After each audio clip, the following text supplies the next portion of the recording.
Hi, welcome. Time for another video, and I'm going to jump on a thread that I saw on uh, uh, a channel the other day, and it's the blind buys thread.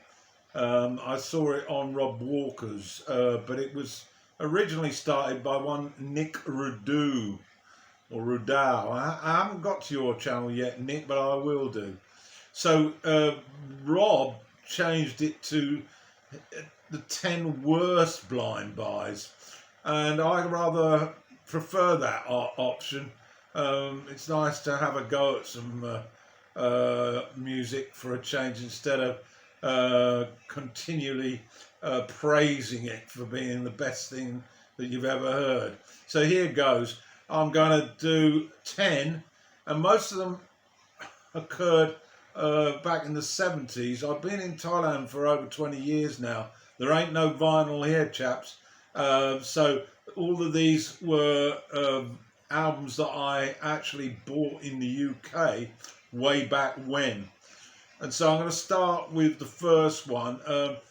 I was an avid listener to John Peel on Saturdays on Radio 1 in the UK.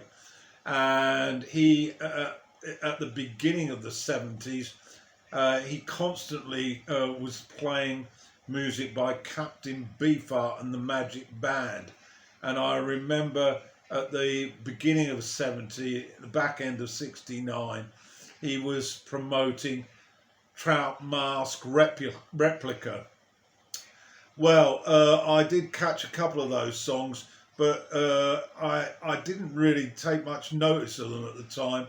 But eventually I went down to the record store and bought the album, the double album, and it was virtually a blind buy. I took it home and I played the first side, and I thought, that's a bit strange. And by the time I got through to the fourth side, I thought, what the hell have I done? Well, to cut a long story short, I played it a couple of more times, but I absolutely hated it. I just couldn't get into Delta Blues, Captain Beefheart style. Although I did buy some latter albums and like them. So, and to finish off that story, when I left for Thailand, I got rid of all my vinyl, and before I went, I thought, well, I better take a few CDs. I better buy some. Guess what I bought? Trout Mask Replica. And guess what happened? The same as what happened in England. I listened to them 2 or 3 times and haven't listened to it for 15 years. Still can't get into it. Next up then is the band Yes. They were a big favourite of mine at the beginning of the 70s. Bought Close to the Edge, the Yes album, and then went back. And then my excitement grew as the new double album was about to appear on the stands in 1974, Tales from Topographic Oceans. Rushed down, bought it, took it home, and I listened to all 4 sides. And I basically, I just couldn't get into it. There was far too much of Wakeman's theatrics on it. Howe didn't seem to have the same sort of belief in his playing, and I never got into it. And in fact, I only played it a few times, and that was the lot on Tales from the Topographic Oceans. The third one, I was a big fan of Santana, and then became a fan of the Mahavishnu Orchestra.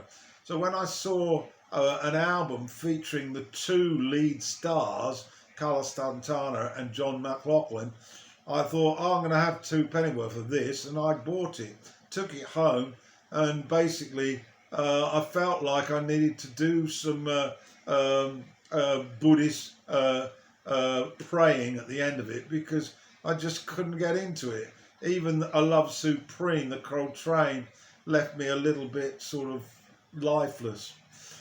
Next up, the 4th one, Ian Dury. I really loved his debut album, New Boot and Pansies, and then with great excitement went down and bought the follow-up, Do It Yourself. Just couldn't get into it. It's too comedic. It was too much tongue-in-cheek stuff.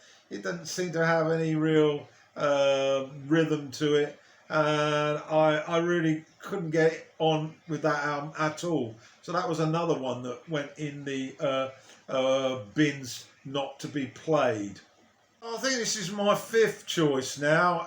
I was a great fan of Genesis, and when I heard on the grapevine about this new band Marillion, who were apparently supposed to be very similar, I thought, well, this is a dead cert.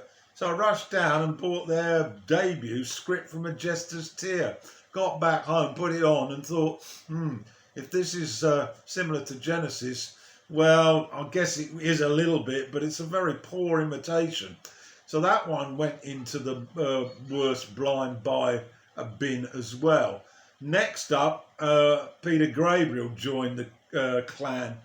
He went into an original soundtrack in 1985 to Birdie. I'd got all of his albums up until then, and I rushed down and bought it, brought it home. Of course, it's all instrumental, and it's very, very dour and sombre. And I really just couldn't get into it. So joined the clan, so to speak. We're now up to number 7, I think.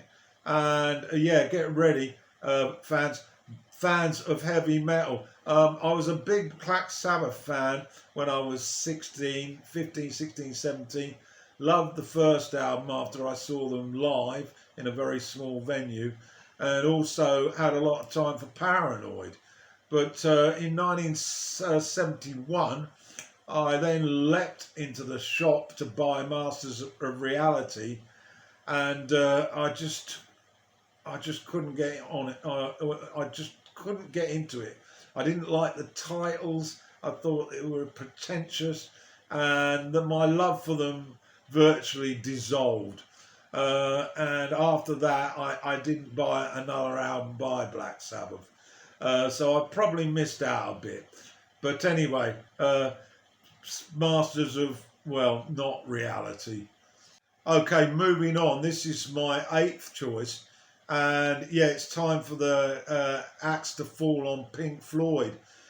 Grew up in the 70s, loved most of the albums.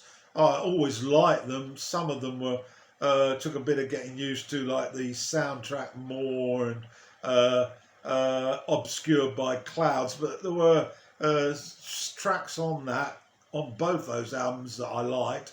And then, of course, the classics.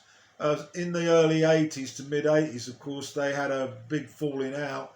That was Waters and Gilmour, and Waters split, and then we had a court case, and eventually Gilmour won the case with the help of Wright and Mason, and decided to keep the name going and toured, and then had the audacity to go and make a new album with the name Pink Floyd.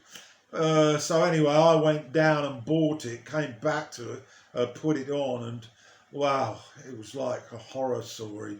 Dogs of War should have been written by Roger Waters, and he'd have made a much better job of it. But it was an appalling mess as far as I'm concerned. And I think I played it once. And I actually put it on the other night, and it was still horrendous. So that one was definitely one of my worst blind buys. Now, another one of those mega groups that are going to get the axe on them. Emerson, Lake and Palmer. Loved the debut. Loved Tarkus, the follow-up. I also had a lot of time for Pictures at an Exhibition, the live album. And then in 1972, I was waiting for Trilogy. Well, I wish I'd spent my time doing other things. When I bought it and took it home, I just found it so boring. You know, I was able to read the newspaper when it was on, and when it got to the end, I couldn't remember any of it. It just seemed like predictable keyboardy prog rock which had lost some vitality. So sorry, Trilogy. My last one is U2. Yeah, great. I enjoyed all their 80s work, but got to 93 and they released Zooropa. Well, I bought it, of course, and I really couldn't get my head round that. This sort of zoo TV idea that Bono had. Not for me. It's had a couple of listens, but I would consider it to be a pretty poor buy. So there we have it. Those are my 10. I hope you've enjoyed it. Make some comments. I'm sure some of you are probably hopping mad. But it's an interesting thread, isn't it?